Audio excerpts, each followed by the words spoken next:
Mesdames, Messieurs, bonsoir et bienvenue à ce bulletin. Alors que l'ensemble du pays changera d'heure cette nuit, seuls le Yukon et la Saskatchewan ne le feront pas. Seulement 3 localités frontalières de la Saskatchewan reculeront leur montre par rapport à celle de la province voisine, soit Lloydminster, Greyton et Denare Beach. Les autres provinces canadiennes ajustent leur montre 2 fois par an pour maximiser la lumière du jour et économiser sur les coûts de l'énergie.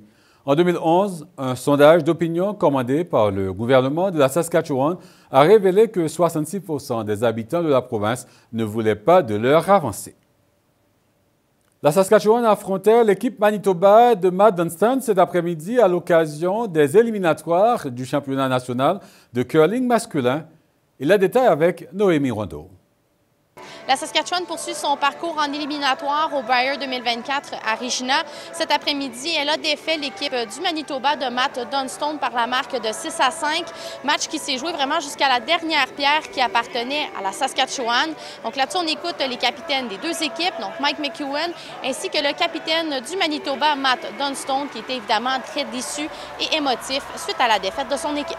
Maybe that was good that happened, that I missed that shot in 8, that I had to throw a precise shot to win because, should we get the opportunity, that's what it's going to take to beat Gushue or Botcher. You can tell Mikey's in the zone playing very well. All of them are playing very well. Gave up a very cheap deuce in the first 10. Kind of got the ball rolling, momentum swinging their way for them. Direction maintenant demi-finale pour l'équipe de Mike McEwen qui va connaître son opposant un peu plus tard dans la journée. Il va affronter l'équipe qui va perdre le match de ce soir, match qui va opposer l'équipe Canada de Brad Gushue à l'équipe Alberta de Brendan Butcher. Mike McEwen qui se dit très content de pouvoir participer à une demi-finale du Brier pour une première fois depuis 2017. Honestly, this is the best building that I've ever played in. St. John's was amazing, but I wasn't the home team. So this is better. It's going to go down as one of my best memories ever in my whole career.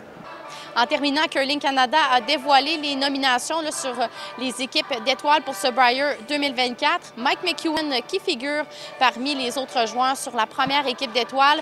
Évidemment, c'est une reconnaissance qu'il accueille avec beaucoup de positifs, mais il aimerait vraiment plutôt remporter le trophée dimanche en finale. Ici Noémie Rondeau, Radio-Canada, Regina. Voilà, mesdames, messieurs, c'est ce qui conclut ce bulletin d'information. On se retrouve plus tard et d'ici là, bonne soirée.